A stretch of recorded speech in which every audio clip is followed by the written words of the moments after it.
I was thinking about what I wanted the reading topic to be today, and I was called to watch a video about how autism can mask ADHD symptoms and it can also go the other way around. And it just clicked in my neurodivergent brain that I've never done a theme or a topic of a reading on neurodivergence. So that's what we're going to do. We're going to talk about neurodivergence. So this doesn't necessarily have to fall under the umbrella of ADHD, autism. You could also identify or be whatever labeled as HSP, or you could be a highly masked person and you don't really characterize yourself as any explicit neurodivergency, but you just really experience mental health things. Well, I'm trying not to use labels as much as I can. You could be neurotypical, but still have a message here as well. But this whole reading, this topic, and the structure of the messages that we're going to bring through from Spirit are intended for those who, on some level, experience less than typical mental thinking, symptoms, and livability in the human body and nervous system. So that's what we're doing. We've got the three groups here. Group one, I put the star cards out here. Group one is the Cosmic Coven tarot deck. Group two is the Adventurer's tarot deck, I think it's called, or it's something adventure journey tarot deck. And then the Mystic Mondays tarot deck as well. And we're using the star cards on top as the significators if you need an additional sort of pull to a particular group and you like imagery of cards better than just the deck itself, because I felt like the star card really resonated with this energy. It's like this healing, this illumination. It's like this far off point in space. Stars are not very well understood. We try to study them, we try to analyze them, but they are still fairly unpredictable and fascinating. So I'm taking that as like a metaphor for the neurodivergent brain and the neurodivergent soul, if we want to think of it that way. All right, so without further ado, make your selection if you haven't already. Timestamps are below. Click over to your reading. I almost wanted to call it a session, weirdly. Click over to your reading or your session with Spirit today. And if you feel drawn to more than one group or more than one card, that's totally fine too. There could just be multiple messages that Spirit wants to bring through. So take what resonates and leave the rest. We'll see you in your readings. All right, hi group number one. You guys were drawn to the Cosmic Coven tarot deck, and this star card is from this deck. I chose the star card, as I mentioned in the intro, because it feels somehow related to this neurodivergent topic that we're looking at today. It feels far off, distant, and yet there's an illumination that comes from this. So the message here feels for you, group one, just initially starting to tap into things. I'm being shown a car and hitting the brakes and the brake pedal, and I'm hearing the word plunger being pressed down. Number 33 just came through as well. And then also having, I'm hearing race car brain. Okay, this is an analogy or a metaphor that I am familiar with. The pedal on the gas also being pressed down at the same time. So it starts to burn the tires and the engine because you're pushing the brake and the gas at the same time, so it can't go anywhere. And this is actually sort of a metaphor that I use, or that I've come across in my neurodivergent wanderings, of the F1 race car with the really crappy brakes. So you can go really fast, and I'm also hearing rack and pinion steering. Okay, thank you, Spirit. So basically like clunky steering, i.e. ability to control focus and direct focus, disability when it comes to the brakes, like the brake lines feel like they've been cut, or the brakes are just really crappy and they're warped and they're grinding on the rotors. So the vehicle seems to be a key. I'm hearing the word method. There's a method to the madness. Yes, definitely. But the vehicle seems to be a key symbol for you here in this reading, initially group one. And the vehicle represents to me always the body. And so if the body is having a hard time controlling, like if the brain is having a hard time controlling the body, sending signals back and forth, and they're getting mixed up, there's there's a burnout that can happen from that. There's miscommunication, but I'm hearing something about method to the madness again. Spirit's bringing that through really strongly. So it's like there's a reason for this. Okay, so let's see if we can't figure out what this healing message is for your neurospicy brain. The Death card. Immediately when I turned it over, I heard transcendence. And I'm hearing transcendence of the gift. I'm being shown neurons firing together and then dying. Sometimes, when we think of like neurons in the brain dying, we think that that's a bad thing. But the way I'm being shown it here is almost like they have one last hurrah and then they wither away because those neural pathways are not needed. Because all that they've led to before is burnout. So this feels like a neural pathway rewiring. This could be connected to psychic abilities too, because I'm getting mediumship coming through from the Death card, being able to tune into two different realms at once, at something about the millionth time. A month. I'm being shown a month. Okay, the month of June. Something about the month of June. I'm hearing the word prophetic. Okay, so you're able to tune into these bi-rhythms, like two different rhythms of the universe or of the galaxy or of matter and the spirit realm, the immaterial. And your brain is doing both at once. I think that's why we were shown, again, the brake pedal being pressed down and the gas pedal being, I'm hearing passed down, pressed down, passed down. This may have been genetic. I mean, a lot of the theory nowadays is that ADHD and autism and things like that are genetic. They are passed down biologically. I'm not going to speak on that because I could go off, but I'm not going to. I think it's a yes and no kind of situation. But I'm hearing passed down and passed on, the Death card. Yeah, passed on. It's been passed on to you. But there's something special here about the spirit realm and how you're connected to it. And especially if you have self-identified or been classified as HSP, highly sensitive person, and you have sensitivities like neurodivergent, like autistic, or, Spirit literally just said highly developed. They're saying skills. I'm going to get out of the way for a second because I could ramble forever, but Spirit's kind of just coming in and wanting to interject, so I'm going to let them do that.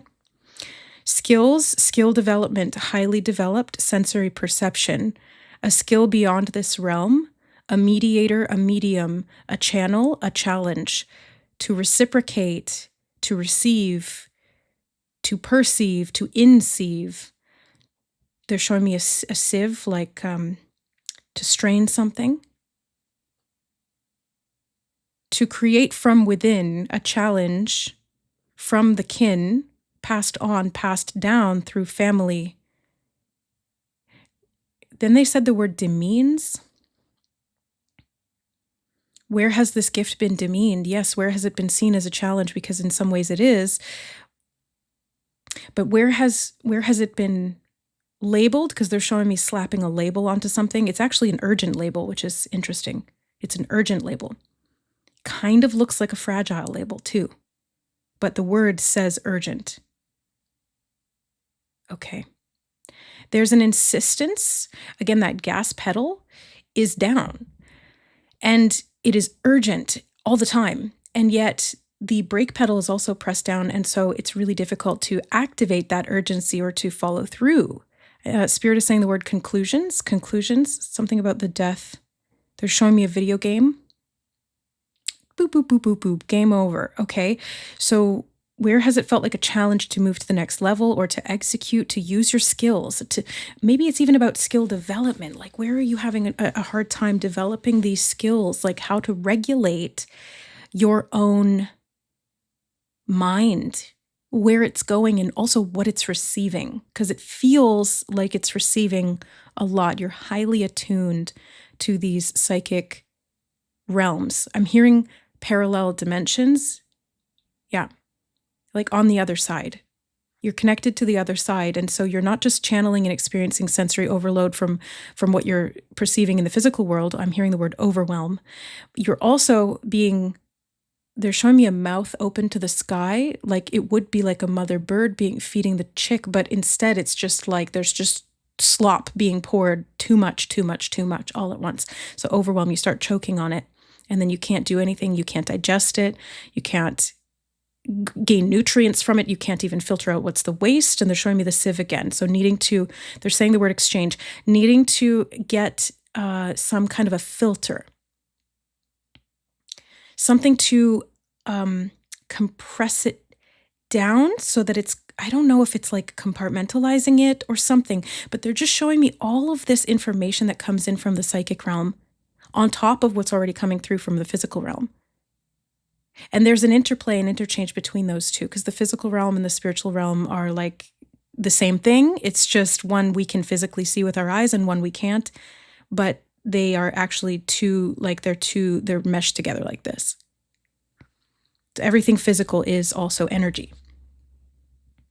And that's why you can get a read on like just an inanimate object. It can hold energy. And then, hold on, they're saying something about going beyond the bounds. Something about missing time gaps, time perception fluctuations, working memory, time balance. They're saying balancing time. 8 of Pentacles here. The mushroom really stood out to me.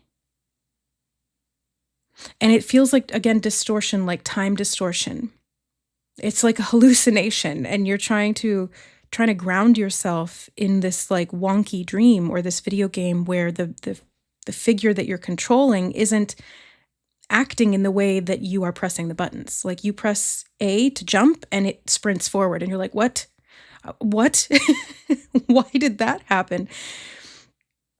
So there's something about skill development here and recognizing your gift. Like this is coming straight through from spirit. Sometimes I get triggered when people identify neurodivergence as a gift, because I'm like, it doesn't feel like a gift all the time. A lot of the time it feels like a curse.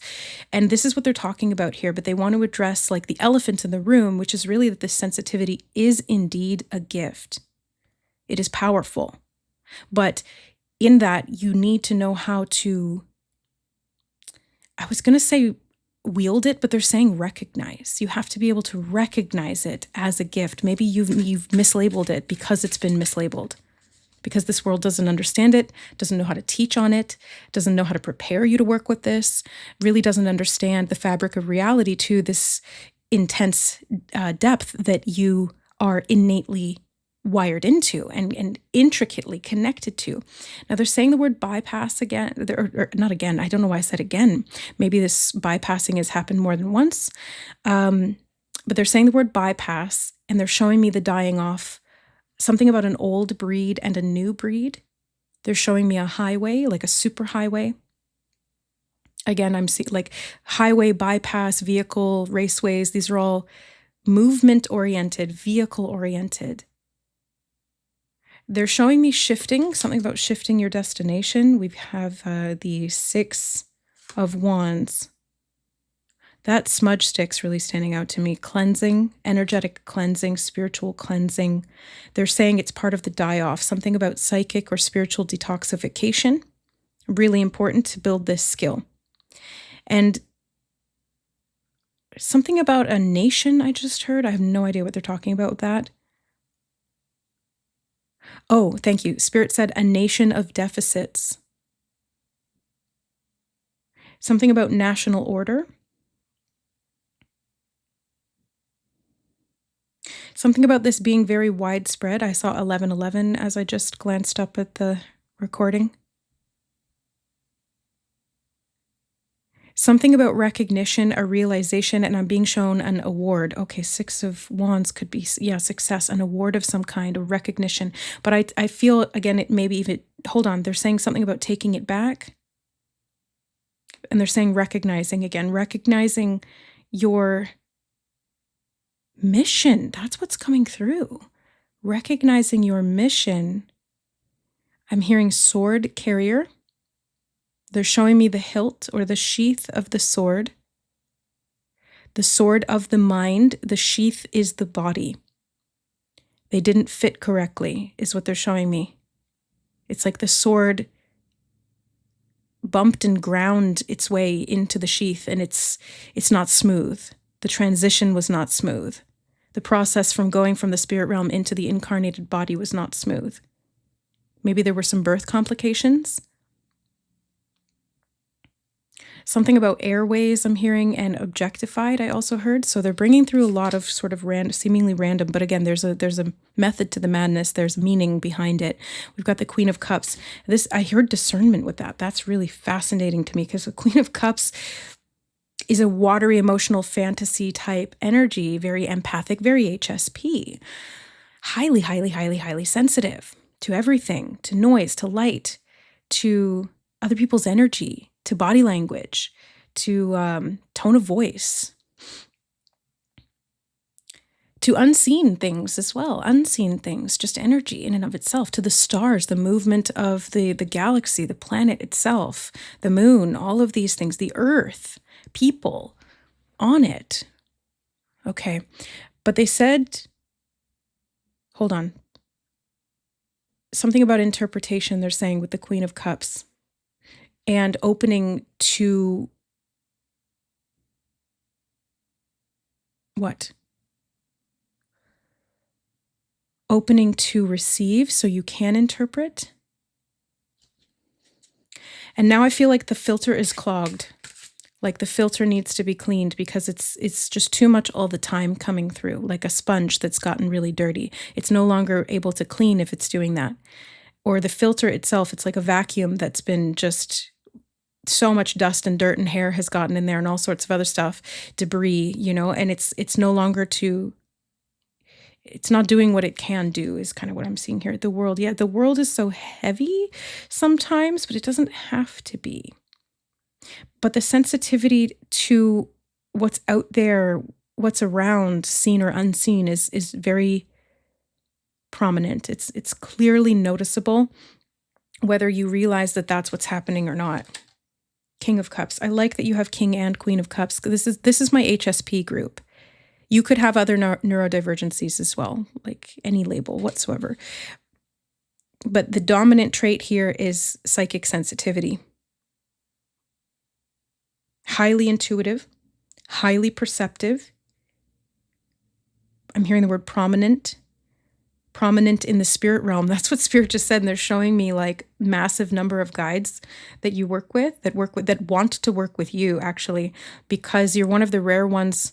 I mean, there's still, I say rare, which is context dependent and all that, but you're one of the souls that chose to come in at a time period of great transition on the earth. Like the world is shifting, the mentality of the world is shifting, the consciousness is shifting, and you've come from a different galaxy, a different planet. It's definitely giving me starseed energy, where you were highly developed in your skills there. They were very balanced. They were very nurtured. They were well understood by you and the group, the collective that you came from, the time frequency that you were used to. And then you came here and it was like bumping and grinding down into the earth realm, and nothing made sense.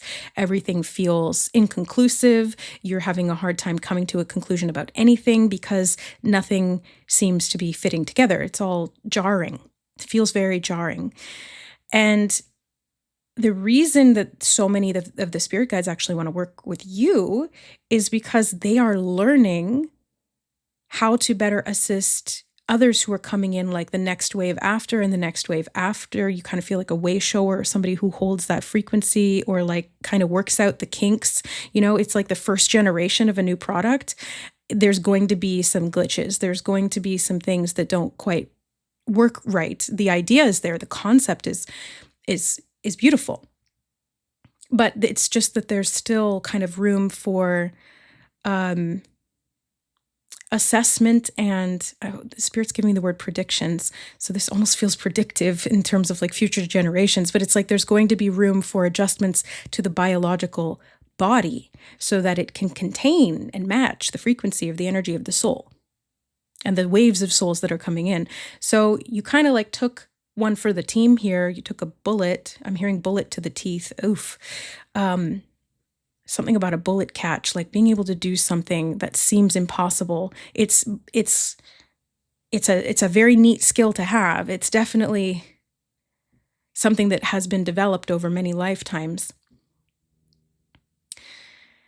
But it's like you bump and grind around against everything. Everything feels abrasive. Everything feels heavy. Everything feels like a torch that's on fire that's too close to your face and it's sizzling your hair and your skin. It's abrasive. That's the best way. It's like a cheese grater constantly, all the time on your skin.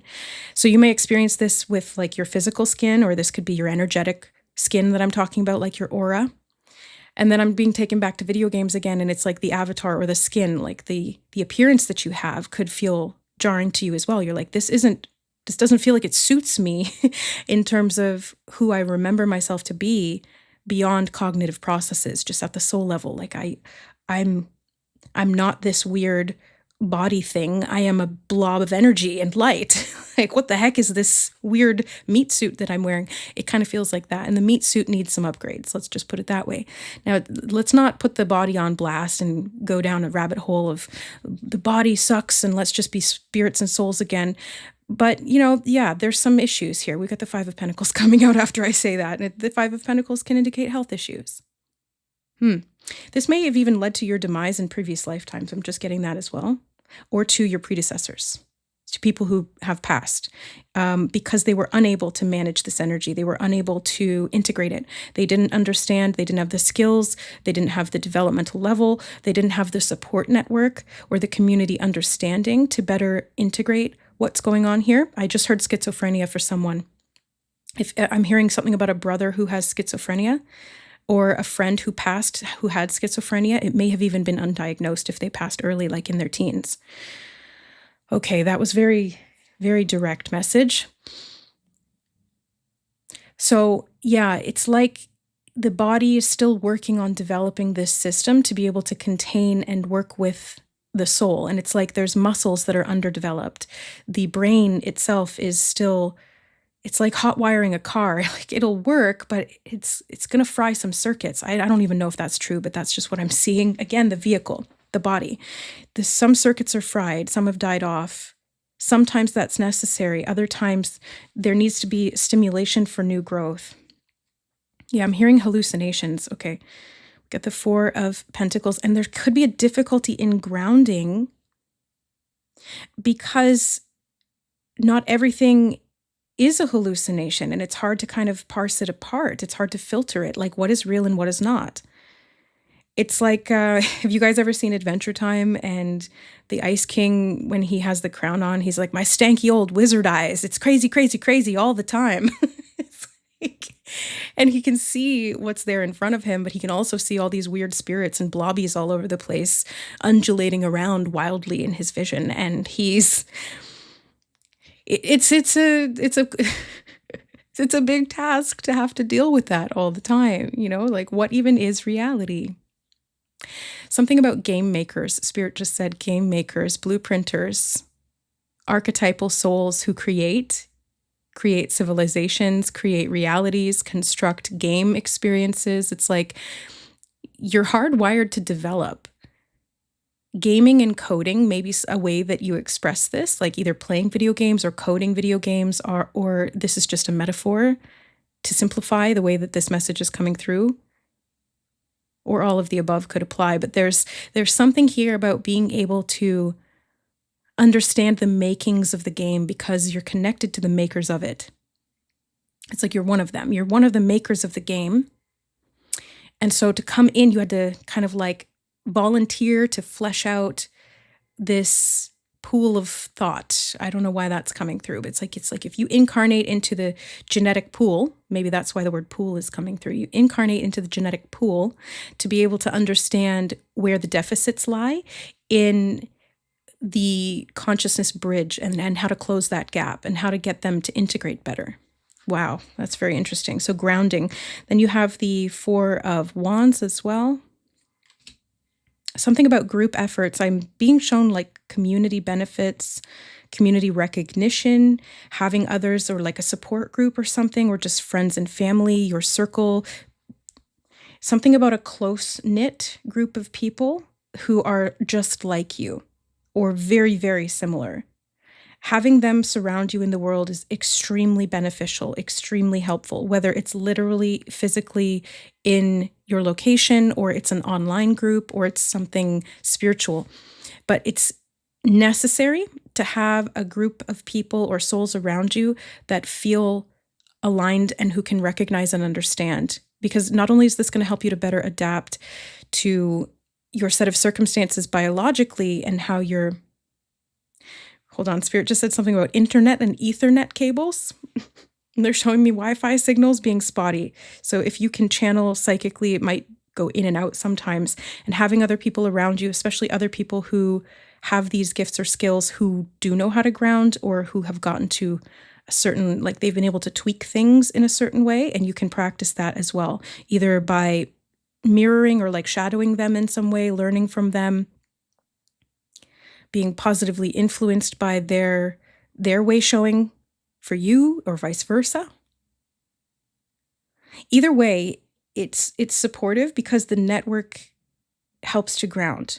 It helps you to better understand yourself and to witness your gifts with peace and pleasure, is what Spirit said, to witness your gifts with peace and pleasure rather than prejudice, judgment, and condemnation.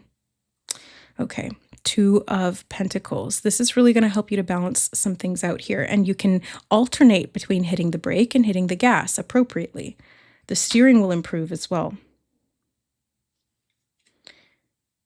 7 of Wands. Okay, boundaries with the world. Very important. You know, sometimes you have good brain days. Sometimes you have good, I was trying to say bad brain days, but they say good brain days.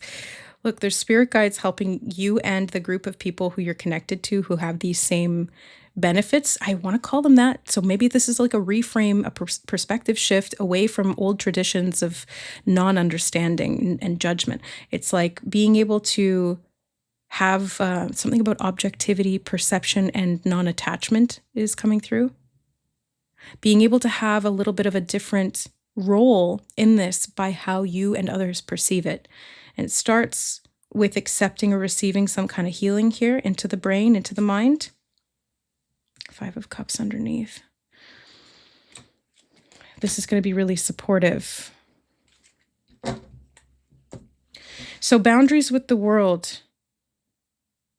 And they are showing me a reframe and something about brain training.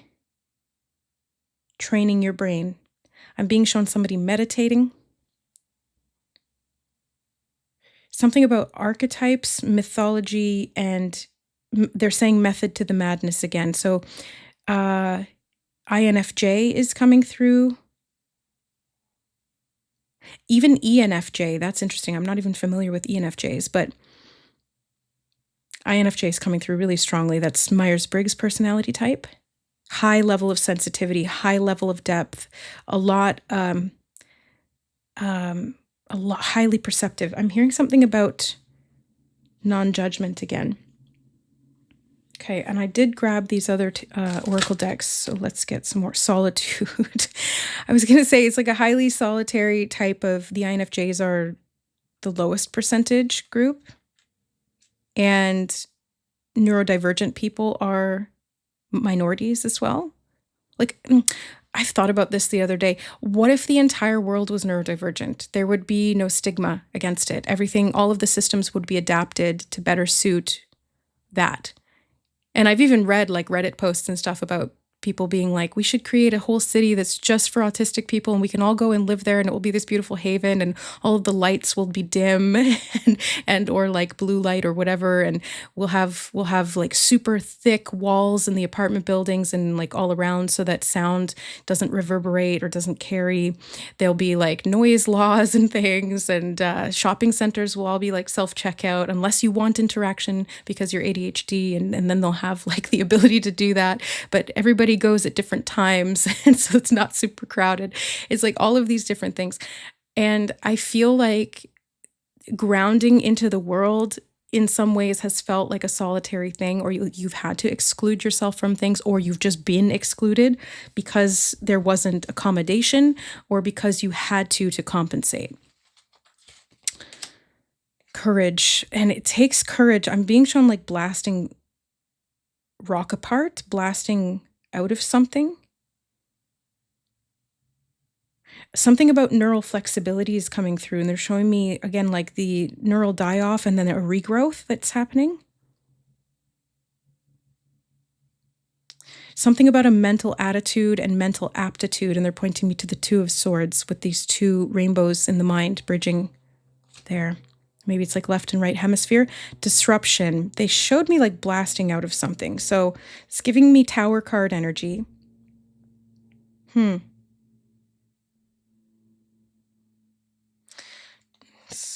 me just keep going. Letting go. Okay.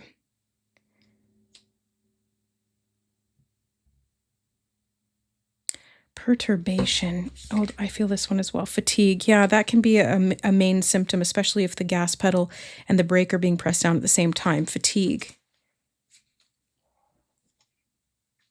Truth and regeneration. Yeah, the brain is regenerating itself. It knows what to do if you can simplify.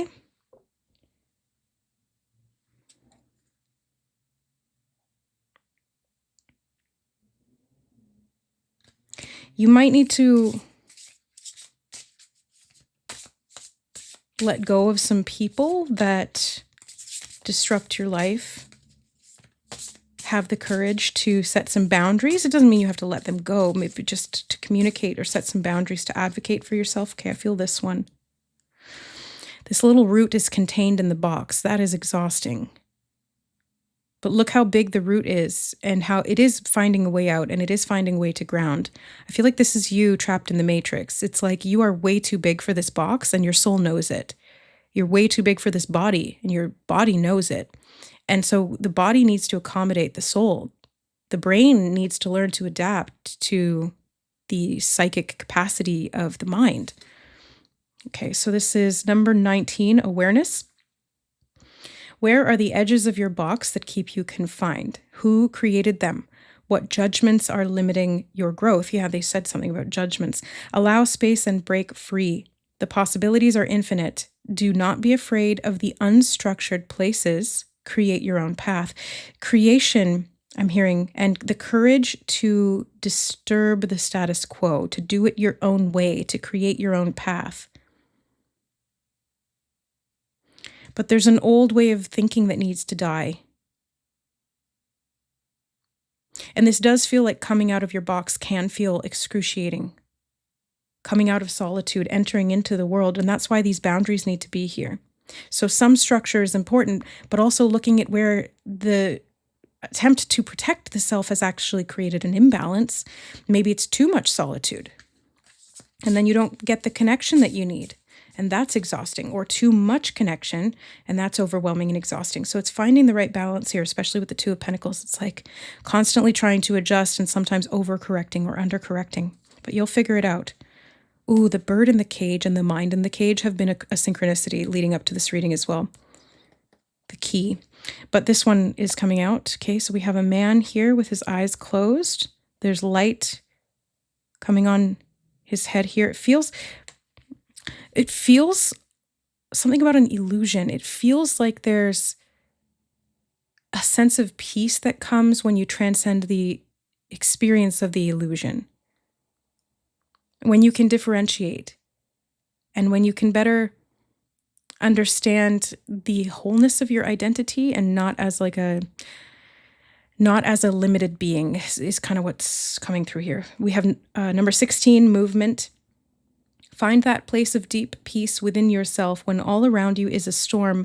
Shelter in this calm, settled place and allow it to fill you, flow from you, radiating as you hold this space for all. Yeah, meditation. Did I mention that? It was coming through and I don't know because I keep getting pulled around in this reading quite a lot. Like I'm kind of getting dragged by a dog that's too big and I'm holding on for dear life to the leash. There's so much going on here, but that's just the neurodivergent brain, isn't it? So when things feel stormy, when things feel overwhelming, yes, take shelter, but take shelter in the peace, in the calm. Because otherwise, what ends up happening is the attempt to protect the self ends up detrimental to the body. Okay, I'm gonna put this one here as well because it's calling me. So it's movement number 20. The temptation to step back into the known parameters is strong. It is okay to need time stepping in and out, testing your wings. Your natural instincts will surface again, allowing your inner knowing to be trusted enough to fly your own path. So two of these cards are talking about your own path. Two of them are talking about movement. And there seems to be a temptation to want to just hide away, to cope, basically. But even though the outside world feels stormy and the inside world feels confusing as well and kind of all over the place, there's a reason for your development to be able to move again, to do things, to have the courage. But I think, again, the key here is I just heard the word insomnia. Better rest. They're saying they're showing me Four of Swords energy. So meditation and rest are really important. And if you can't sleep, then meditate. If you can't sleep, just lie down. Just close your eyes because you're still going to get benefit from that, even if you can't get into REM. Okay, so I feel like you need to give the body what it wants. But sometimes it's like it's hard to discern what that is. And there's a process of trial and error that's going on here. So I guess just really be gentle with yourself is the key takeaway. That's the key message here, group number 1. Letting go of the attachments to being seen in the wrong way. Oh, I looked up and it was 3333. Yeah.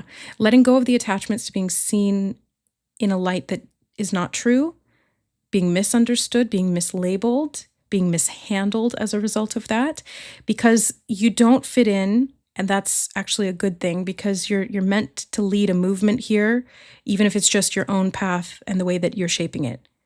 You're meant to think differently. You're meant to act differently. You're meant to move differently.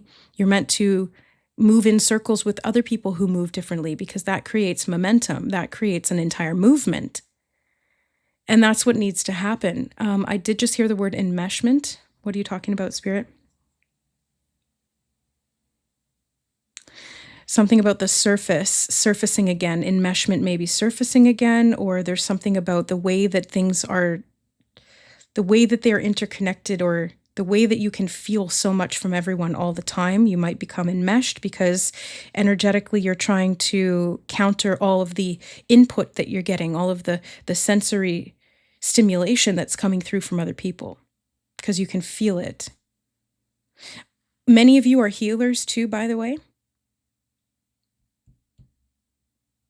The archetype of the wounded healer may resonate.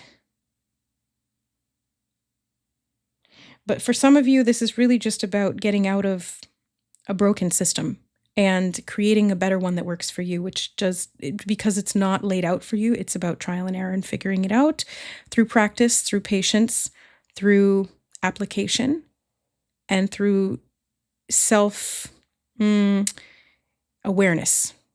Better boundaries with the self and others, better trusting of your own instincts, not writing things off, not allowing the confusion to overtake you, not if the brake is being pushed, don't push the gas pedal, that kind of thing. And sometimes it's not within your will to control, but as much as possible, take your foot off the gas because that's going to help to rejuvenate and reduce the fatigue. Yeah, I'm hearing brain drain, something about brain rot and brain slop. So if you find yourself like passively consuming not nourishing content, let's put it that way, you may need to kind of wean yourself off that if that's a coping mechanism. Something about drip feeding. I'm being shown a hamster on a hamster wheel, taking a break to go and drink out of that little water bottle thing that kind of drip feeds them. They lick it and they get one drop at a time. You need something that better regulates the flow. It's going to act as kind of like, I'm hearing the word partition and bipartisan. I'm hearing objectivity, something about subjectivity as well, subjectivity and objectivity, and not getting them confused or switching the roles. It's being able to tell one's self from another. This is a very highly empathic group. So the temptation may want to be to either completely recluse yourself to cope or to try to fix everybody else's problems so that you don't feel them because you feel them either way. Life can just feel like a storm sometimes. The proof is in the pudding, and I'm being shown the Hierophant as the teacher. Okay. I'm hearing putting it back together, and they're showing me different pieces of the mind being layered back together again so that they can work better. Deep contemplation. I did just hear the word, I can't say it on YouTube, I don't think, but it's SUISIDE. There may have been moments where that was contemplated because it's like this body just doesn't feel like it fits. This world feels so aggressive.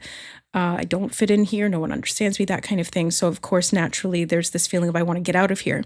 But that's not the answer. Like literal death is not the answer. It's an integration that needs to happen where the soul and the body become integrated so they can work together as a whole system. And that's, again, where the difficulty lies, but it's also where the gift is found. So don't fall into that temptation around negative coping strategies. Try to limit that as much as you can. Your growth here really comes from breaking free of those patterns. You don't need to kill the body. You just need to let it do its own detoxing, like cellular die-off so that regeneration can occur. Yeah, I'm hearing neuroplasticity. They want one more from this deck. I thought we were done. We're already at 38 minutes. My God. For those of you who are still here, you guys are troopers. Okay, look at this. She's got this little, I heard grouping of souls. She's got this little, Spirit said a weed is a plant too. And something about being proud of your ancestry, your heritage, your growth, being proud of your grouping, something about that. Okay, immersion. Listen to the voice of the child within who has ignored the hurt. It's not what it says, but that's what I heard. Listen to the voice of the child within who was ignored and hurt. That deep emptiness of pain still held within the body. Accept this child now, perfect as they are, and let them know that they are deeply loved. For when this pain is seen and held, seeds of new growth flourish and the child within can blossom. Number 1, the self. So inner child definitely needs some healing here. Perfectionism could be a symptom or a side effect of this kind of complex trauma, being placed in a world that doesn't feel like it really gets you or has a way to support you. I'm hearing the word benefits. The ignoring, something about ignorant people. The ignoring of ignorant people benefits you. That's what's coming through. Because ignorant people will stop and stare and say, oh, that's not meant to be there, like a weed in the garden. But no, this is a powerful, fruiting body of a soul that is here with complex growth patterns to support what's needed in the collective. This is far beyond what anyone has understood. The meaning is much deeper and much more far-reaching. I'm seeing the roots going out really, really wide. Okay, so hold, something about holding your own hand. Spirit is saying something about a temperate climate.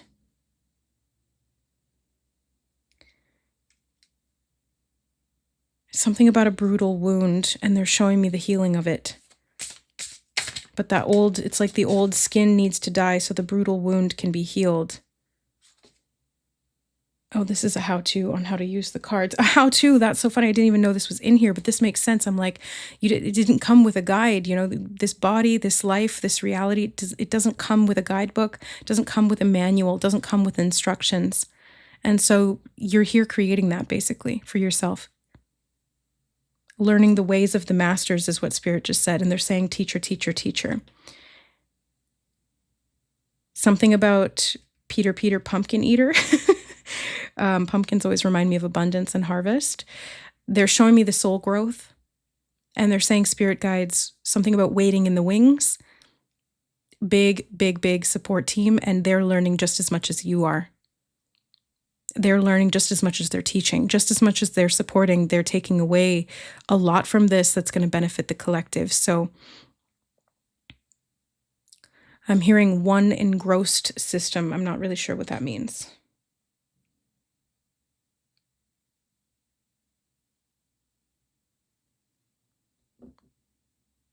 Okay, I'm going to read this one too because it's calling to me.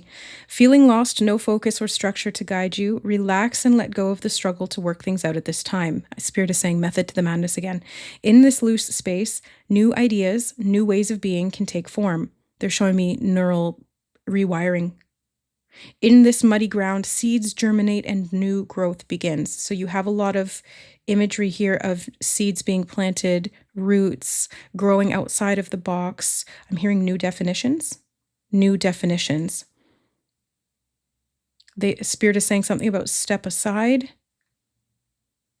Let the player play the game. Finding a safe space to uncover and discover your own individual self, your own uniqueness, your reason for being. This is not a place for others. Here you need room to find things out for yourself. This is a place where your needs can be explored. This is what Spirit wants you to do. To better understand the depths of your capacity here, to find meaning in it, to make meaning in it, to create from it, to support it, because it needs to be better understood. And what better way to do that than through the immersion of it, even if it can be excruciating at times, in moments. But those moments will always pass, and you will get past something that was confining you. Okay, I think that's it, group number 1. I'm going to leave it there at 43 minutes in the reading. Yeah, but we had to do a bit of a deep dive here because this is quite a rich topic. So I hope this was helpful. Just take only, especially in this reading, just take only what resonates here and absolutely nothing else. If it does not apply, if it felt abrasive in any way, then just don't take it.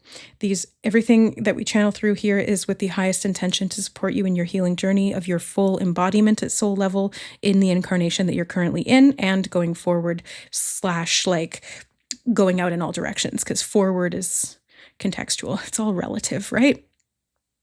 All time space is now. So anyway, you are creating a better reality for yourself to inhabit, both in your body and in the world and in your social circles and even globally, maybe even galactically. So I'm hearing seasoning. So seasoning the pot, it'll get better. And it doesn't need to be spicier. Maybe it does. You get to choose for yourself what you need. Okay, I'll stop rambling now. I love you guys. Thank you so much for being here, my fellow neurodivergent peeps, marshmallow peeps.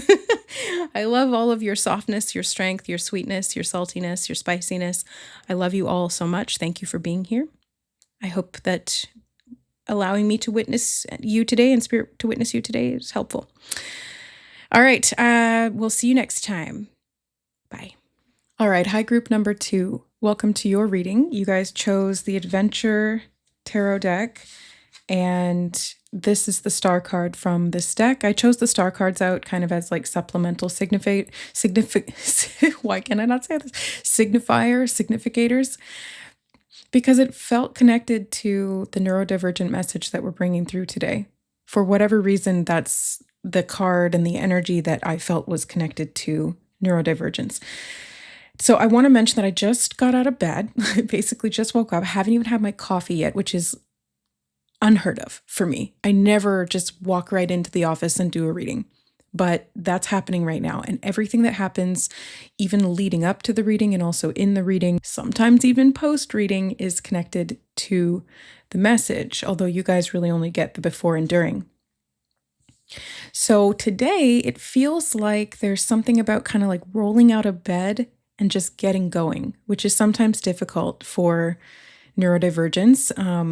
Like sometimes for me, sometimes I just lie in bed for hours and have a hard time motivating to get up. Other days I jump right out and I have a lot of energy and there's just so much that I want to do that the mind gets racing, and it's like pace yourself kind of energy. But today feels like the message wants you to look on the bright side, or like getting out of bed on the right side instead of getting out of bed on the wrong side and having a shitty day. This is a good day type of energy. It's bringing in some kind of hope. There's also light that's being emitted from this.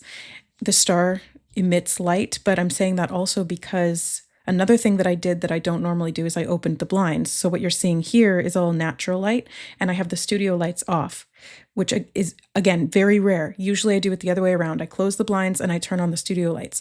So there could be a message here for you about doing things in a different way than you normally would, being spontaneous.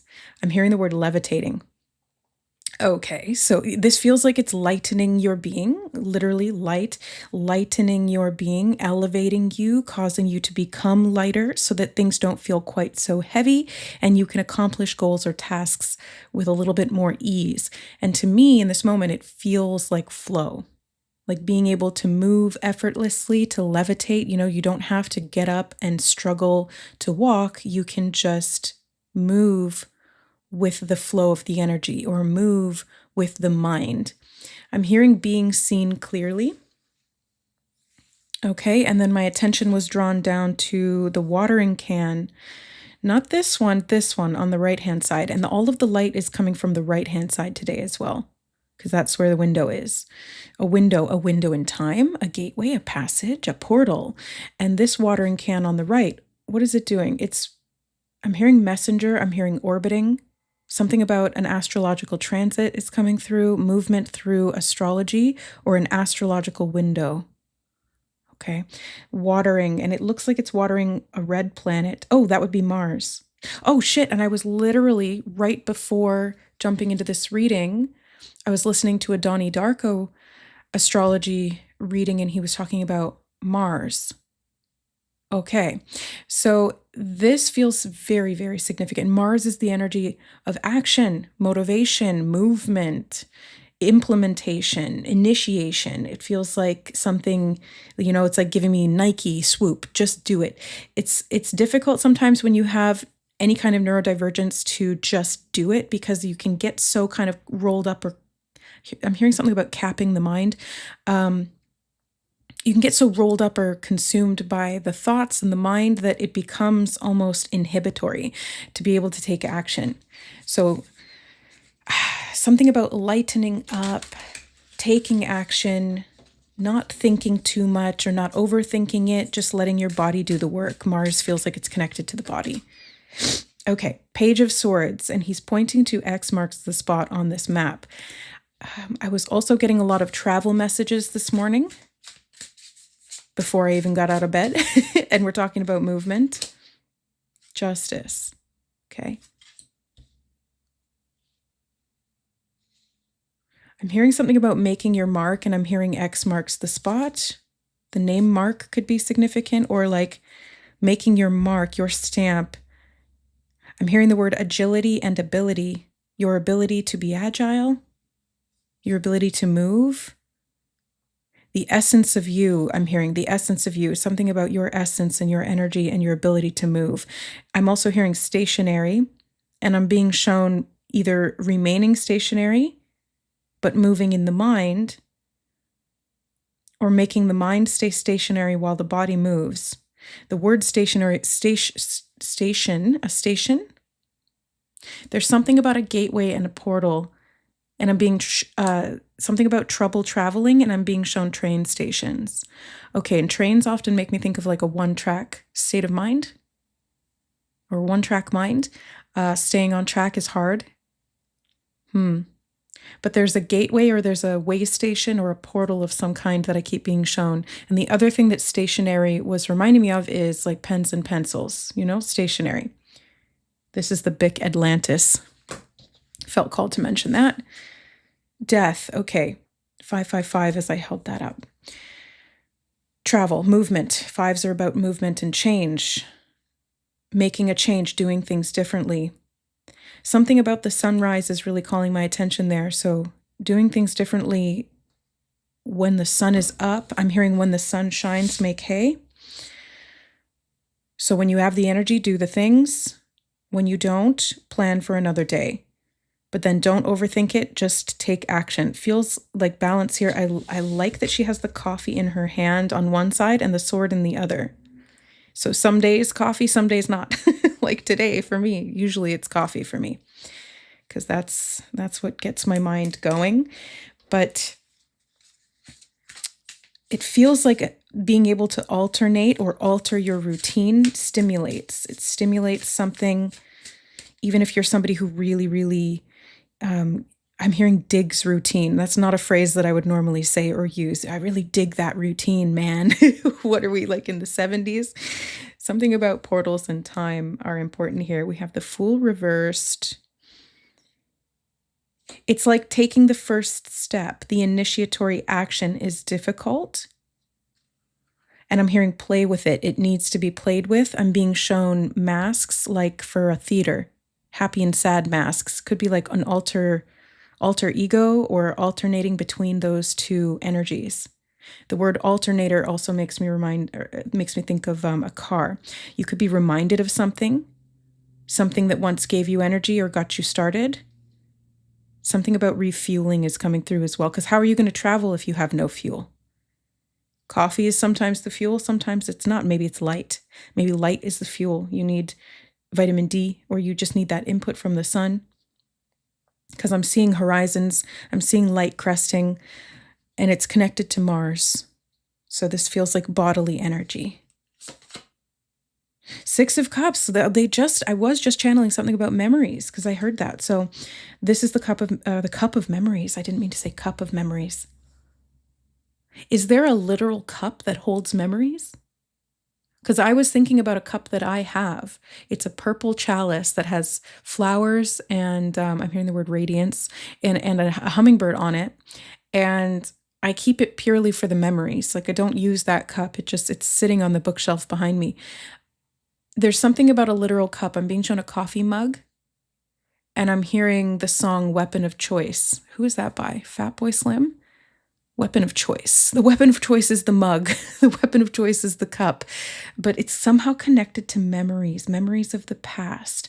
I'm hearing alleviation. And I'm also seeing an airplane, and it reminded me of the word aviation. Okay. Something about association, like how your mind associates information. This is coming through. And it's helping you to transcend something that felt like a limitation on your ability to move freely. It's something connected to the body. It's integrated into the brain. And it's how your spirit is intending to move and travel through space and time. Okay, and as a neurodivergent, you may experience like time distortions or time dilation. The monocle over here just stood out to me on his eye. Seeing through one eye. What would that be? The left eye? Turn it around. And then she's got a blindfold. Not seeing something or better able to see something in the light of day versus at night. Not thinking clearly at night or not thinking clearly in the day. The crab stood out to me, the sign of Cancer. Nourishment, nurturing, motherhood, protection, boundaries, memories from the past around nourishment, what nourishes you. Something about this cup, the Hanged Man. And how does it restrict? Not necessarily what I was just talking about, or how does it nourish? Something about easing tension is coming through as well. I'm being shown the spray bottle here. I'm being shown somebody spraying their pants. I didn't mean to say pants. I meant to say plants. Like, you know how you use a water bottle to spray plants, to water them, but not too much. It's like just the right amount. Yeah, watering something with just the right amount. Watering yourself. Okay, it's like you're a plant, group 2. You're a plant. You need to feel grounded. So you need rooting, you need light for photosynthesis, if that's the nourishment. And then you need water. And as a neurodivergent, sometimes it's difficult to feed and nourish and get out in the sun and do all of the simple things that really do feed our souls. It's very difficult to do that. And that malnourishment can reduce our capacity to move, to act, to liberate ourselves. I'm hearing liberate ourselves. Okay. The other thing I was noticing, this just looked like a snake to me all of a sudden, this vine here, a snake. Something about supplementation I'm hearing, and I'm seeing the horns on the helmet.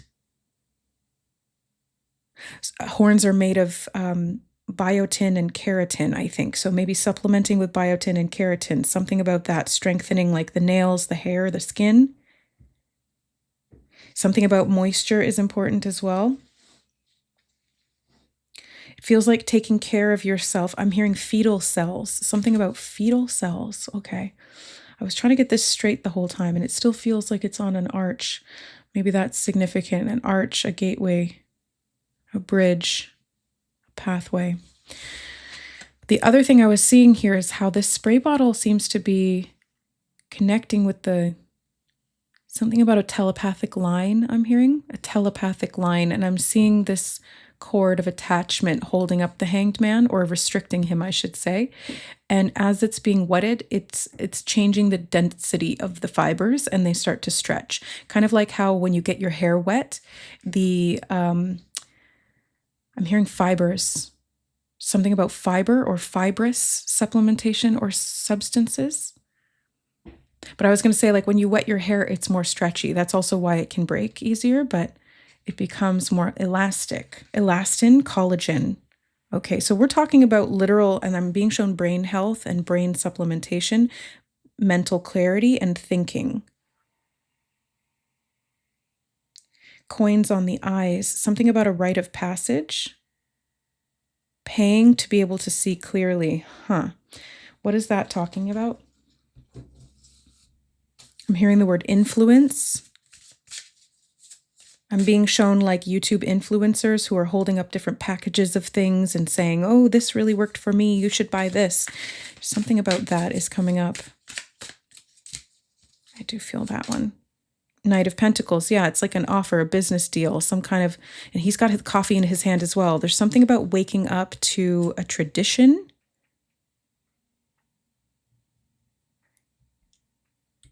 He's got teapot on his head. Waking up to a tradition of what? About a morning routine. Yeah, there's definitely something significant here about coffee, because I did not realize that these cards had coffee cups in them. And I took note of the fact that I did not choose to have my coffee this morning. And I'm feeling all right. Like, I'm not feeling super foggy, and I'm pretty clear-minded. So there's something about how and when you choose to ingest caffeine or some kind of a stimulant. It doesn't have to be caffeine. It's like stimulants. Nine of Swords. Because sometimes, we've all got a bad batch of coffee. It happens to me with Starbucks. That's why I very rarely drink Starbucks anymore. If I'm going to drink coffee from outside the house, it's from Tim Hortons. But you sometimes get that like way too strong batch of coffee, and it just gives you a ridiculous amount of anxiety, which is Nine of Swords energy. And Nine of Swords is shown in the bed. So there's something about getting a good sleep, a good night's sleep. I'm being shown an owl. In my mind's eye, I'm hearing night owl. Okay. Yeah, neurodivergent brains often operate on different rhythms and cycles. I'm hearing the word predominantly, something about a bypass. I'm being shown biorhythms. I'm being shown nighttime. I'm being shown melatonin. I'm being shown the pineal gland. Okay, I'm seeing a night routine, a team effort, something about a night routine from childhood, like bedtime stories, glass of water, glass of milk, something like that. There's like a nighttime routine, something about a memory from childhood about how to fall asleep faster. If insomnia is an issue because of anxiety or because of medication or because of supplementation with stimulants or caffeine, there's something about the nervous system needing to be regulated like a plant. Biologically, it's like soil, some kind of fiber for the plant to grow strong, light, and water. And I'm also hearing something about sound, and I'm being shown sound vibrations moving through plants. Something about density is coming through. 10 of Wands. This feels so heavy. What has felt so heavy? The body. Okay, yeah, the body sometimes feels heavy, especially if you're lack of sleep or not great sleep. I'm being shown the left hemisphere of the brain, like just the left side of the brain. And something about a conclusion, and I'm being shown the Death card connected to that. Something about conclusive evidence, and I'm hearing walking away. Something about getting the monkey off your back. Could be a caffeine addiction, since that seems to be relevant in this reading. They're showing me water cleansing, doing some kind of like a water cleanse or water fasting. I'm not sure. I'm not a doctor, but they're showing me that, and I'm just noticing right now he's got a water flask. Something about travel and movement again. It's like having the resources you need to be able to move and not to be weighed down or burdened. And waking up on the right side of the bed seems to be significant. Oh, right side of the brain, perhaps, because the right side of the brain controls the left eye. Creative thinking, intuitive stimulation, not over-planning or overthinking things, doing things a bit more spontaneously. I'm hearing something about drug-induced. Drug-induced what? That was connected to the Fool card somehow, and it's in reverse, so it's like there's something dampening down this spontaneity or dampening down this intuitive, I'm being shown a plant growing, intuitive growth, perhaps. Strength. Weakening something because it's so heavy to carry. Putting a strain on the body. Something that's being pushed by business or for profit. Knight of Swords on the bottom. Something about taking back your power is connected to this. It's like being able to, I'm hearing root and resources, to be able to root your own resources or plant. I'm hearing stimming, self-stimulatory actions and behaviors to regulate and soothe the nervous system. Something about auditory and autonomic, I'm hearing. Okay, so the autonomic nervous system being perhaps regulated or stimulated by auditory input. Stimming through sound. Okay, thank you. It's literally what Spirit is saying. Stimming through sound, and they're showing me again like biological waves of energy, sound waves moving through the being, moving through the plant, moving through you. Something about bilateral stimulation. Oh, that's like EMDR. Bilateral stimulation, left eye, right eye.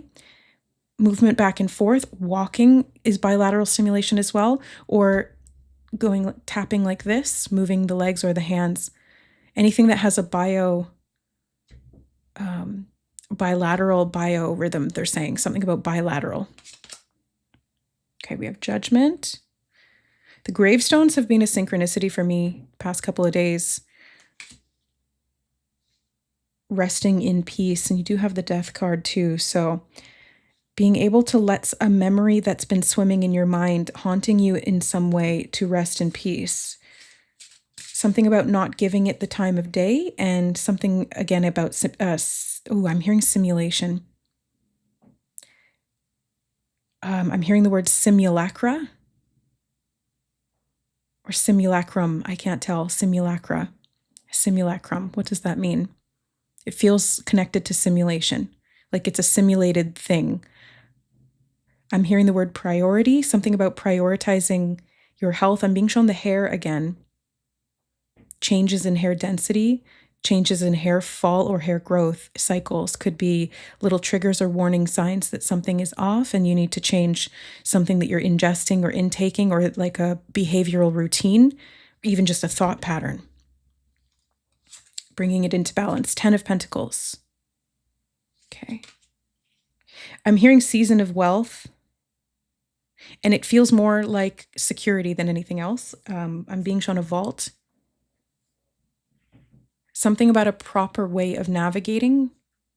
Oh yeah, X marks the spot. Isn't that where treasure was usually harried? I didn't mean to say harried. Buried or hidden. The name Harry. Because that's funny, when I was seeing the vault, it was reminding me of the Gringotts Bank in Harry Potter, where he goes and finds this vault of treasure that his parents left him after they died, right? The gravestones, memories of the past. Something about a transmission. We have the Hierophant here as well. There's a lot of yard work going on outside. Where were you cut down? Where did your parents nurture and soothe you? Where did they not? Especially if you were not diagnosed young. Like, for example, I was diagnosed at 31, and it was through my own pursuit of inquiry. Yeah, so there's some, okay, I'm hearing latching on. I'm being shown a child breastfeeding. There's definitely something here about nourishment. Yeah, mother, the Cancerian sign there, mother's milk. Being able to get the nourishment that you need to be able to thrive. Okay, potential. To meet your full potential. I'm being shown a crane or like a bird. A long-necked bird of some kind, like a stork. Oh, right, the baby. This feels like regeneration, actually, or like a rebirth of some kind. Death and rebirth. I'm hearing magnetism. We have hyperspace. 2222 as I held that up. Something about a tick or a mannerism. I'm seeing reaching your full potential, and it's connected to allowing yourself to stim or to regulate your nervous system in a way that's self-induced rather than externally scaffolded. That's interesting. Okay. Introspection. Yeah, it's as a result of this internal process. It's not necessarily something that's coming from the outside, and it's especially not something that's manufactured by the physical realm. It's like an internal, almost like a spiritual process. Selflessness.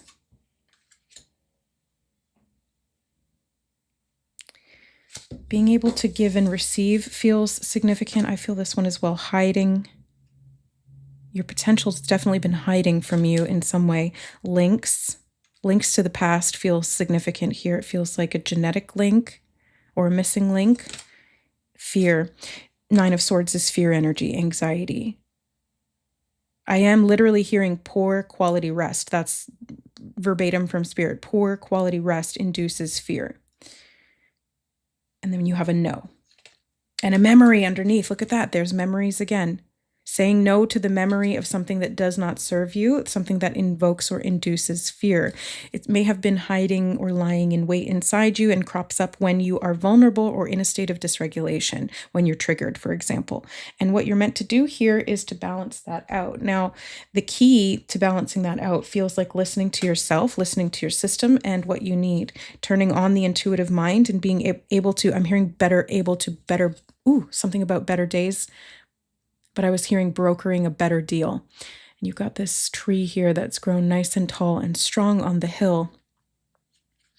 Psychic links and psychic connections in hyperspace feel significant, strengthening the intuitive bridge. I'm hearing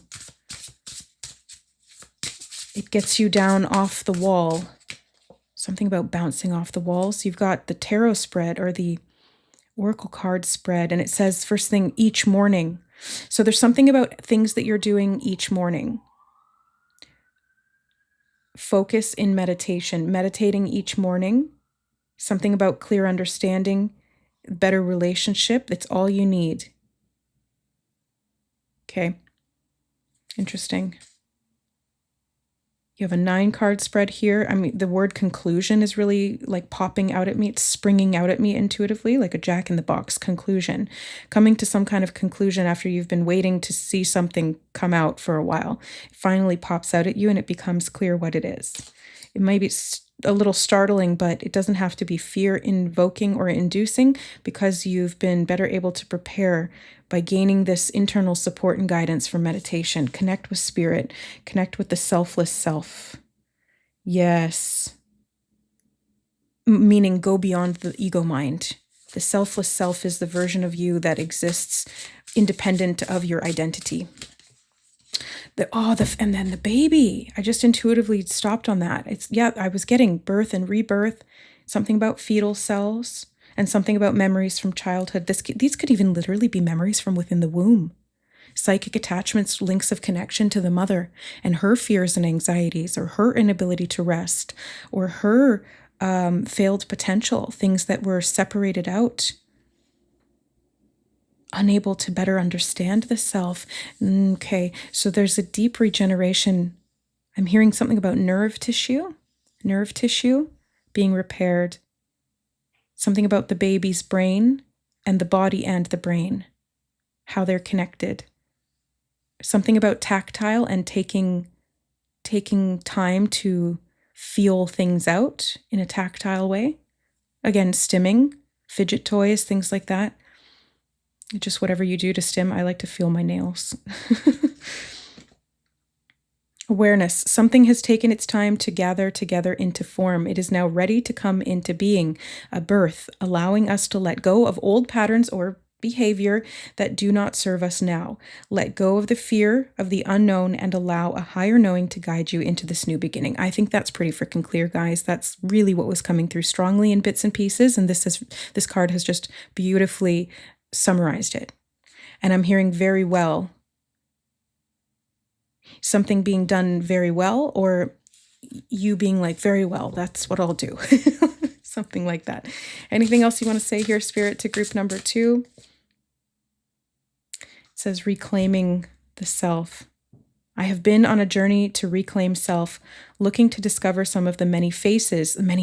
Yeah, they were showing me like happy and sad faces, like the actors' masks. Unmasking, right, unmasking. Letting yourself stim to regulate, not trying to suppress it. Looking to discover some of the many faces that lie hidden deep within, I invite them to now surface. It is time to see these unacknowledged aspects of self and allow them a safe place to be present. Through connecting with more of who I am able to begin to be my sacred creative self. As an artist, I needed to hold the precious moments of this journey, reflecting them through into the physical to ground them and make visible what until now had gone unseen. I'm seeing potential connected to that. A wee star oracle deck was formed using the artwork created as I journeyed through my process. Each card holds a point on that journey. I'm being shown the star as like a point of light that helps to keep you grounded in the direction that you're going. It's an illumination spot for you, especially creatively, and how to water that and soothe your nervous system so that you can step into creativity and out of survival. Okay. The images contain an intrinsic message of guidance and support which expands upon the energy held in each drawing and is the basis for the writings that accompany each card. The We Star Oracle deck offers a unique source of guidance, inspiration, and support as you take your journey to reclaim that which lies deep within. The cards present a mirror to ourselves and to those places difficult to see and hold for ourselves. Working with the We Star Oracle deck opens you to the vastness of your sacred being, allowing you to connect with more of who you are, reclaiming self and blessings on your journey. And then it's signed Trisha, who I'm assuming is the creator of this deck, which I didn't realize was called the We Star. And as I mentioned, I chose the star card to represent this neurodivergent bunch of souls in groups 1, 2, and 3. They're all different star cards from each deck. Wow. So the star to me speaks of a journey. It also speaks of this internal call, holding that intuition as that deep compass of inner guidance that will never take you off track or off path. It's also this feeling of destined potential, because I see the star also related to, in astrology, the North Star. It's a fixed point in our natal charts, not an actual star, that helps us to see what we're destined to develop into, these skills that we're meant to become that maybe we haven't actually tried or done before. And the South Node is the opposing point, which is past memories and past experiences, past behaviors that we let go of so we can develop fully into the potential of the North Node. Yeah, this feels like a self-reclamation. And when I was reading the words, a wee star, I was seeing a very fine point of light off in the distance, twinkling at me, like twinkle, twinkle, little star. Again, it reminds me of like a birth song, birth books, birth, something about, I'm hearing choosing the way forward. I'm being shown that star.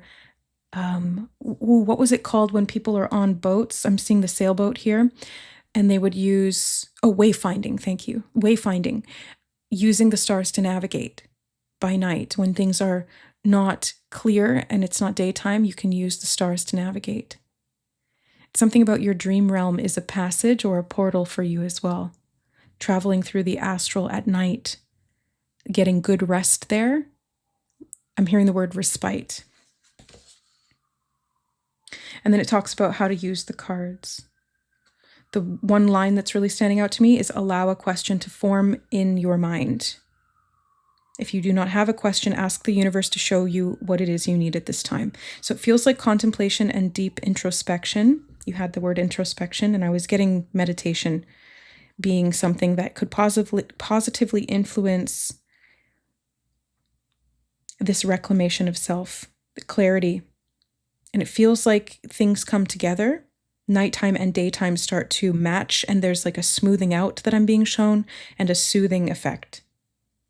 Okay, I just got transported over here to the Hierophant, and underneath that is the Emperor. Wow. 5 of Cups too. Releasing of pain, grief, loss. I'm hearing full potential, restored. Aries, Taurus. Grounded, stable action. Nourishment, soothing traditions, behaviors, spontaneity. Balancing those out seems to be the key. A little bit of both. There's 2 keys here. A little bit of both.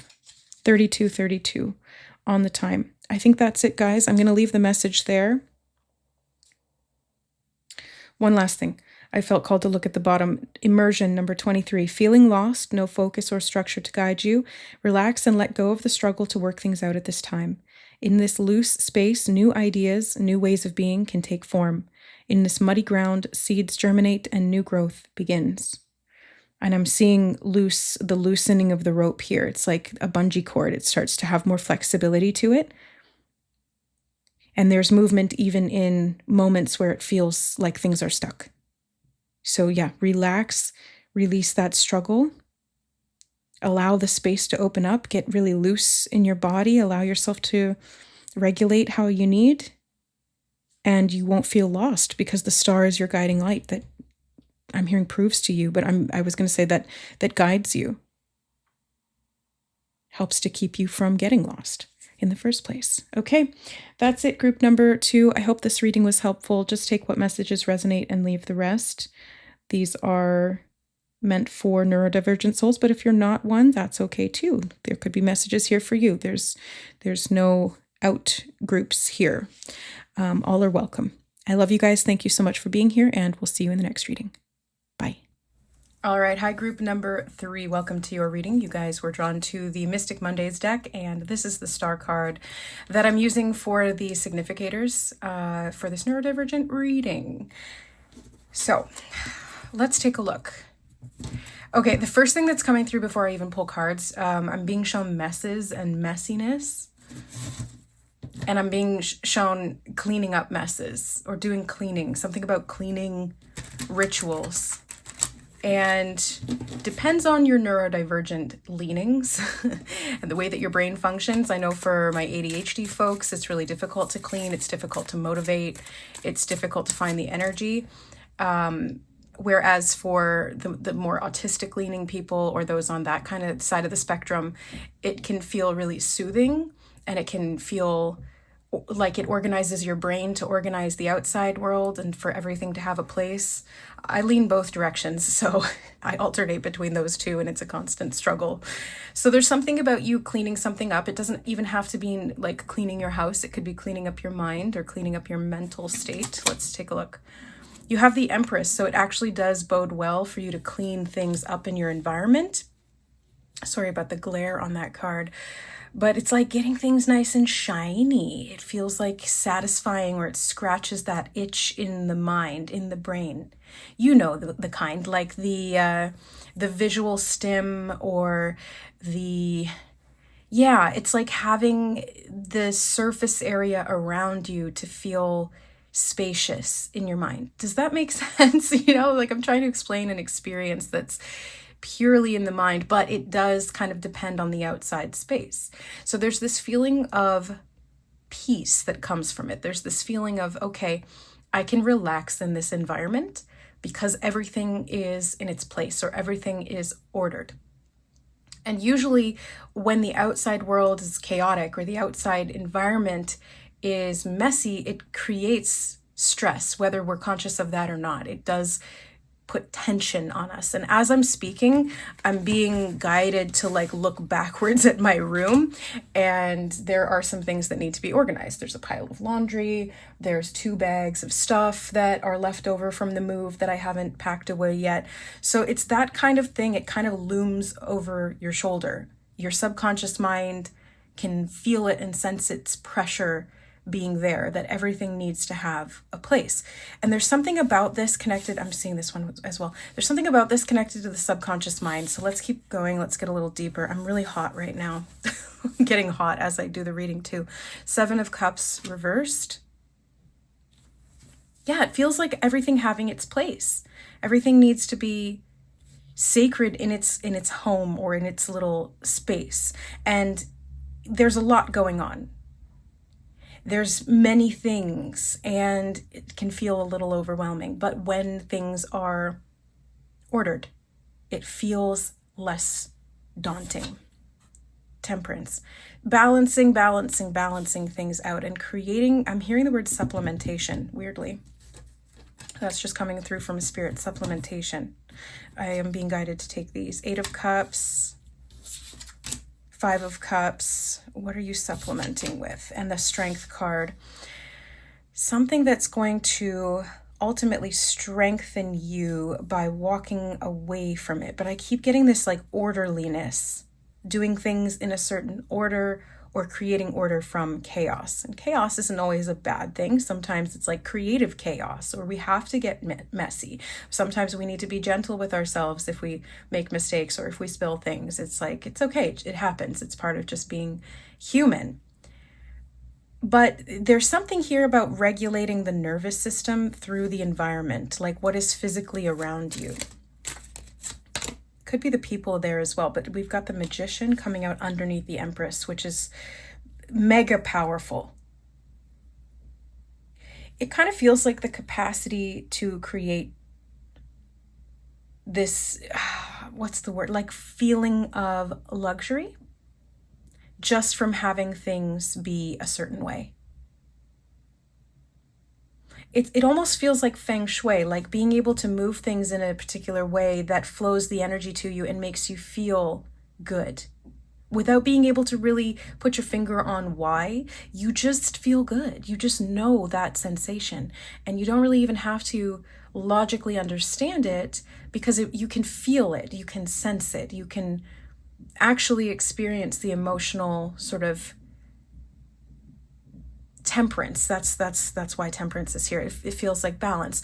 Now, as I was speaking, Spirit was showing me a wave, and I was hearing the word cresting, and then they said crestfallen, and they brought me back to the 5 of Cups. I know that was a lot for because it's like I'm speaking about something completely different, and then I'm seeing and hearing other things.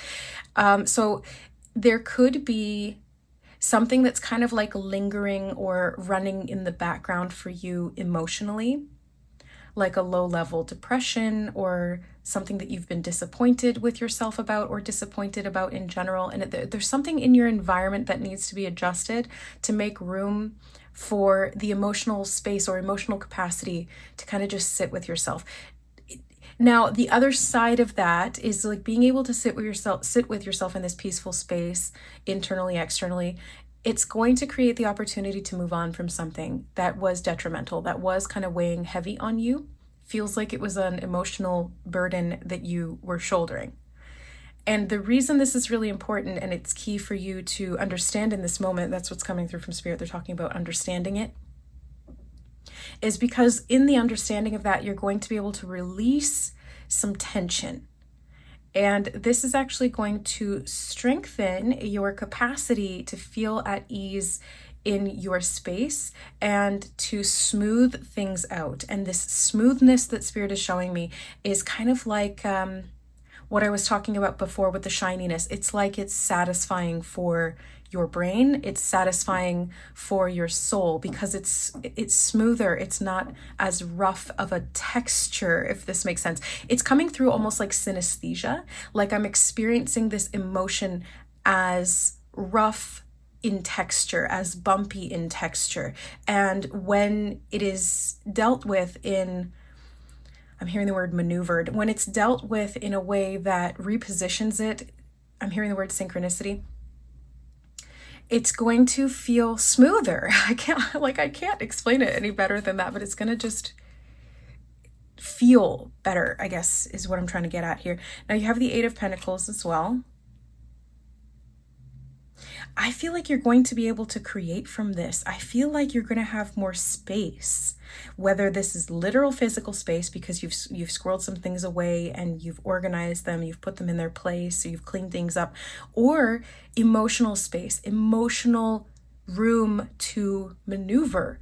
And with that, you're able to create, you're able to externalize, you're able to manifest, quite literally, something out of this. And it feels cathartic in a way because you're taking some of this, what I call energetic dross, but it's just like heavy emotional things that do take a toll, but they tend to remain more subconscious or hidden in the body even too. Like they can stay trapped in the nervous system or in the muscles, in the soma, that kind of thing.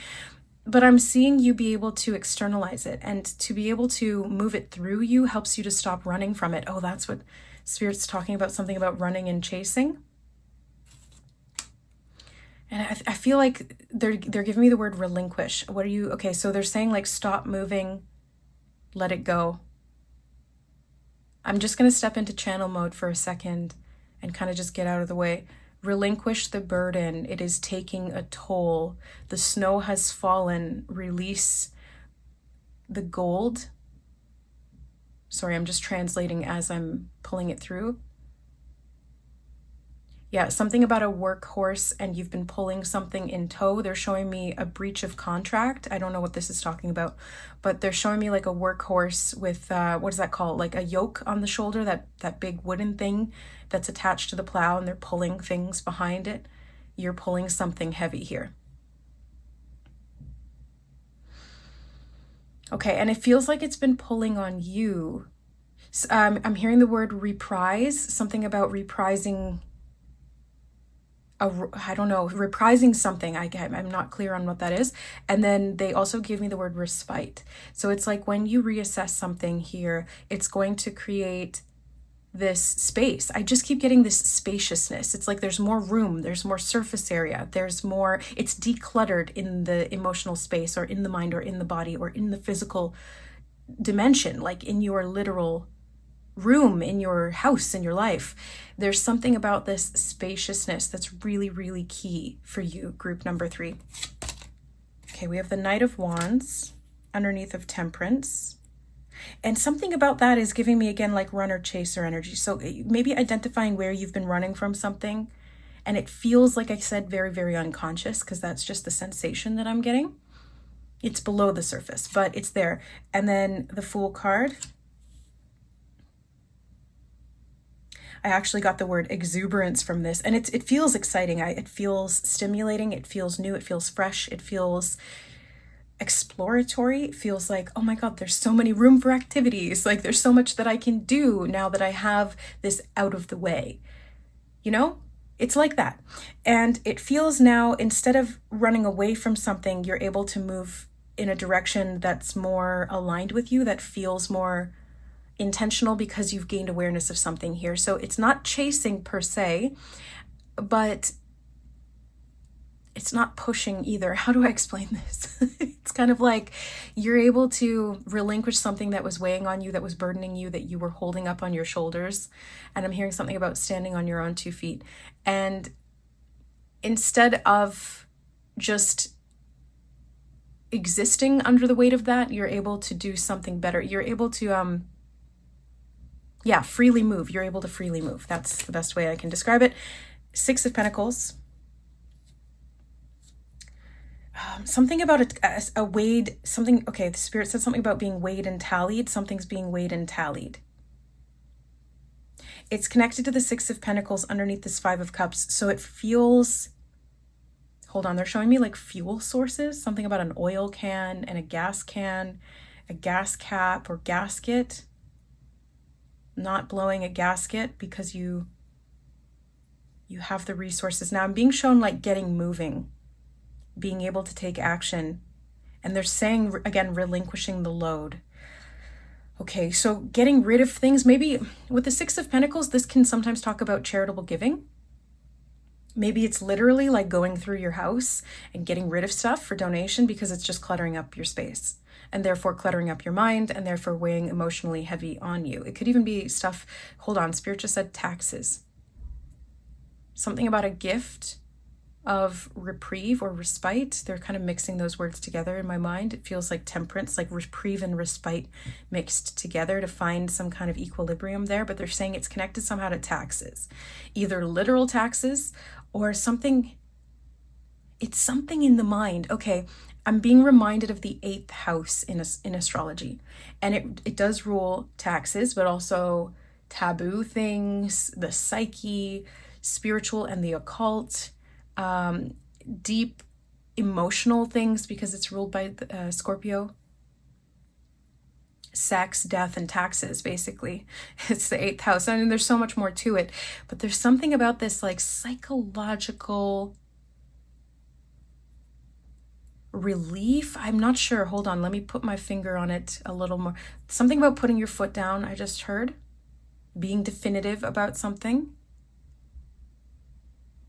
I'm being told that you don't want to let this go. Why? Something about a shadow fear. What's the fear? I'm hearing if I let go of this, it won't come back. But the burden is the tax. So it's like you end up paying taxes on what you fear won't return to you.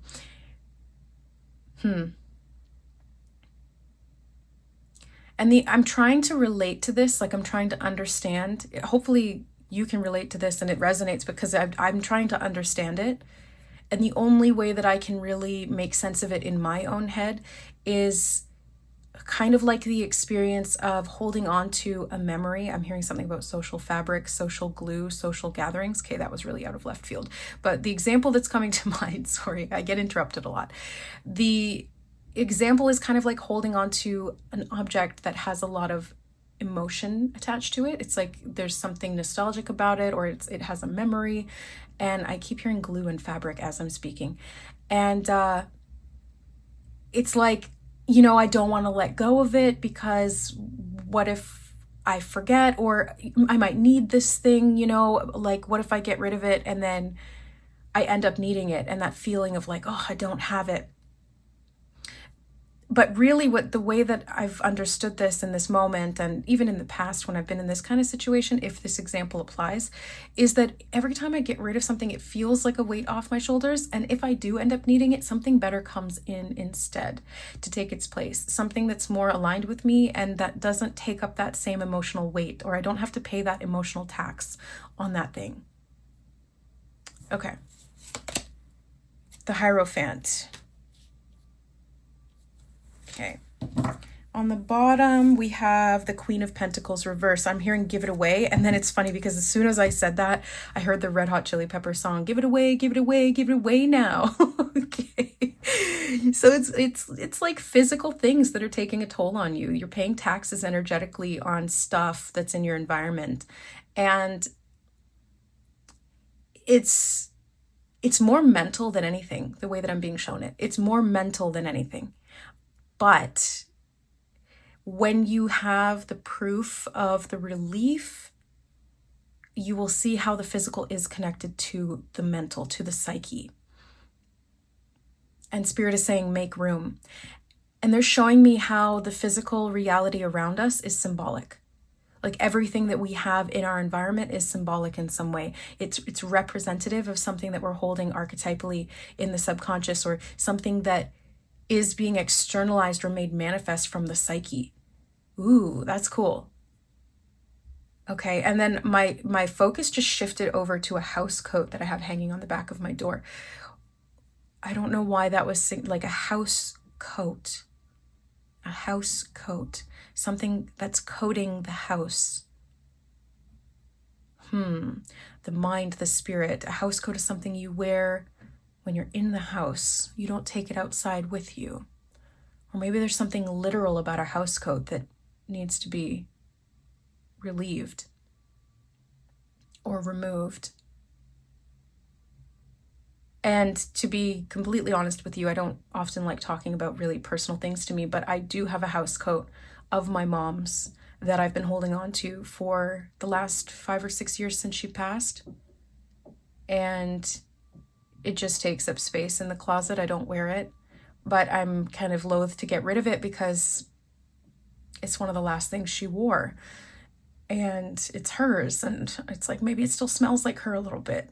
It doesn't really anymore, but yeah. And there's something, and like I'm welling up emotionally as I'm talking about this, because obviously it's hard to lose people in the physical. But energetically, they don't go anywhere. So yeah, there's this grief, there's this emotional attachment, and I'm being shown detachment and giving it away. It's like getting rid of it. Maybe I need to get rid of that. And oh God, I'm being kind of slapped in the face right now by spirit in a loving way. It's like they're shoving this in my face and being like, you're the living example of this, Siobhan. You need to deal with this. And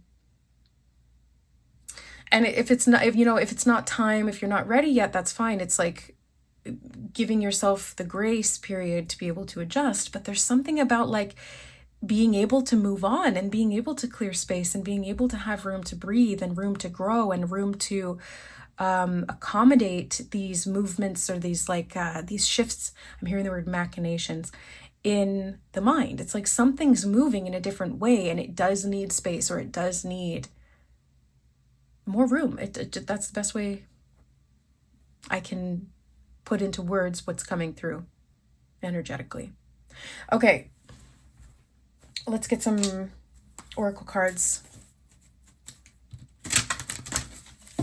Yeah, make room. I'm hearing deep dive.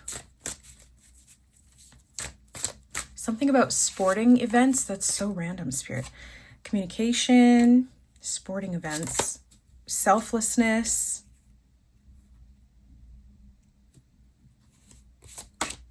introspection.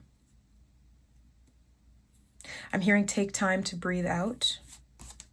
Bliss. Something about a reproving glance. What? And a respite from some kind of judgment and grounding. And I love that grounding is coming out on top of the Hierophant and the Strength card, because this feels like physical strength. Grounding into the physical body, grounding into the physical environment, feeling strong. Yeah. Positioning on the bottom. Fifth dimension and visibility. Wow. Interesting. Okay. And one more deck here. Yeah, there's something about charitable giving, self-expression, time alone. I feel this one. Okay, we have number 9, movement. Number 9, it's symbolic of the hermit, and I was just talking about time alone, and introspection here is reminding me of that as well. So having this mental and emotional space to be able to kind of explore the capacity of your psyche. And I keep being shown like this wide open room. There's a lot of space to be able to roam around in there, create stuff. You're not bumping elbows with other people. You're not bumping elbows against the walls. You're not bumping into walls in general. You're just free. Okay, so movement, number 9. I am here. I see you. Do not falter. Be strong. Yeah, Strength card. Keep going. I am with you. I am of the earth. I am of the woods. The path is clear. There might be a hill to climb, but I am the stag of the dark forest, and I give you my strength. Wow. The path is clear, movement forward, moving on. It's funny because I was talking about my mom, and it's the first thing it says here is, I am here, I see you. And as a psychic, I don't really use the word medium because I don't see ghosts, not even ghosts. I don't see spirit in that way. I'm kind of like at a higher dimensional level than the earth realm, but sometimes spirits do come through to me, like other people's passed on loved ones. It's happened once or twice. And my mom does let me know that she's around. So I know that she's not quote unquote dead. Like that doesn't really exist. Death isn't real. And it is, but it's just a transition. Okay. And then we have immersion. I feel like getting creative, something about your paint palette. I'm being shown Bob Ross in my mind's eye, like getting creative, making mistakes, spilling things. It's okay, mixing up the colors, but having the creative space to be able to do that. Number 4, immersion. You are in the magnificence of the cosmos, snuggling down into the layers of a physical being to experience a walk upon this earth. All that expanse squeezed and gently held in earth form. Sometimes this feels tricky to hold so much power deep within, but relax and enjoy the adventure. So there's a lot to do with your physicality here. There's a lot to do with your body, your environment, being incarnated on the I wanted to say fifth dimension, being incarnated in the third dimensional realm, but I feel like you guys are more fifth dimensional.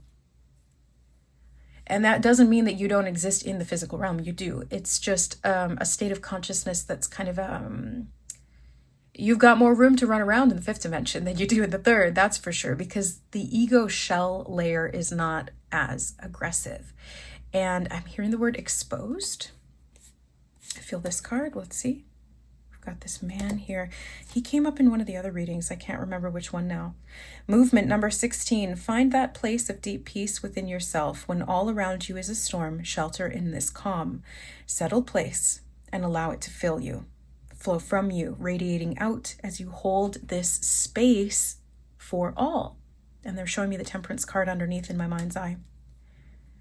Wow. So again, it's like you're this eye of the storm for chaos. And when you are at peace, everything around you, it's like you touch everything with that state of peace and that state of being. Wow, look at this. He's got roots growing out of his feet. Something about tax and behold. That's what Spirit said. Beholder. Sorry, they corrected me. Tax and beholder.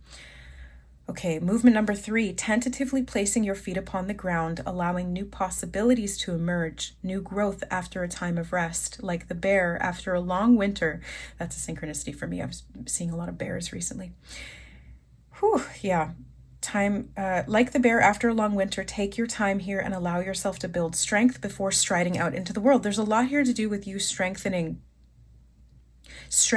and getting grounded and feeling free in your space, both inner and outer, feeling like you can take up space or that you have room to be able to roam, feeling like you can come out of the cave, maybe if you've been in more of like a sheltered hermit space.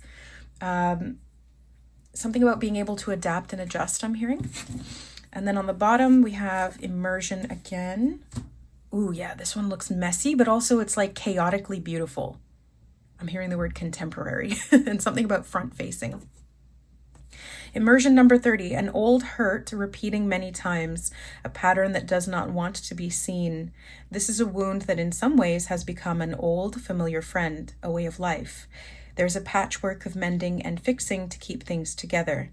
You can remain along this path a while longer, or you can choose to see now and let go of this tight place, honoring it for all the wisdom gained. Yeah, there's something about being able to see something, be able to see this wound and to not repeat it so that, it's not even really about repeating it. It's just like you can choose to let go of it. You can choose to move on from it. You can choose to no longer harbor it in your psyche, to no longer hold it in your heart or keep it as a possession in your home.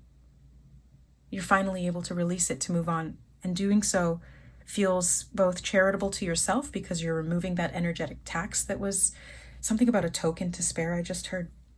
That energetic tax that was kind of taking a toll. And you're also free to move. You're less burdened. You have less stuff in your backpack, so to speak. And so you can move. I'm being shown, what's that movie? Wild, with Reese Witherspoon, when she decides to walk the trail, and I'm being shown the Oregon Trail. It's like the old video game. He died of dysentery. It's like being able to go on a pilgrimage almost, or like go on this, I'm hearing self-sustaining, this journey, walking a path that is free and open, that does require some level of strength, but being able to lighten your pack so that it's not cutting into you, like those deep wounds in the shoulders where the straps have cut into the depths of your flesh because you're carrying too much. I know this is visceral the way I'm describing it, but this is all symbolic. It's a metaphor for this psyche, the depth of your psyche and the amount of stuff that's kind of coagulated in there. Being able to parse through that and release some stuff is going to help you to move more freely along your path and definitely to ascend into a higher dimensional state of consciousness where that freedom is really embodied and grounded. Yeah, I'm hearing ethereal realm, Spirit is talking about, they said something about the physical body. They're showing me a through road or a path, and they're saying it's all connected. And they're saying we are one. They're saying something about looking around. They're showing me like a 360-degree orbital view. They're saying something about taking one step first, a first step, even if it's shaky, even if it's wobbly, just get moving. Something about making time for moments of respite or reprieve, going to be very helpful. You know, it's like you don't have to charge forward and then keep running. It's like this is a marathon. Pace yourself along this path, and you can just do little bits at a time. Or as my mom used to say, how do you eat an elephant, when I was overwhelmed by a task that felt daunting to me, it had too many pieces? One bite at a time, or in this case, one step at a time, or one donation at a time, or one art piece at a time. Okay, I think that's it, group number 3. I'm going to leave it there. I hope this reading was helpful for you, my fellow neurodivergent, neurospicy friends and family. May you be blessed with the psychic, psychological, deep healing that allows you to move freely in the physical reality and to create. Yeah, very divine. I love you guys, and we'll see you in the next one.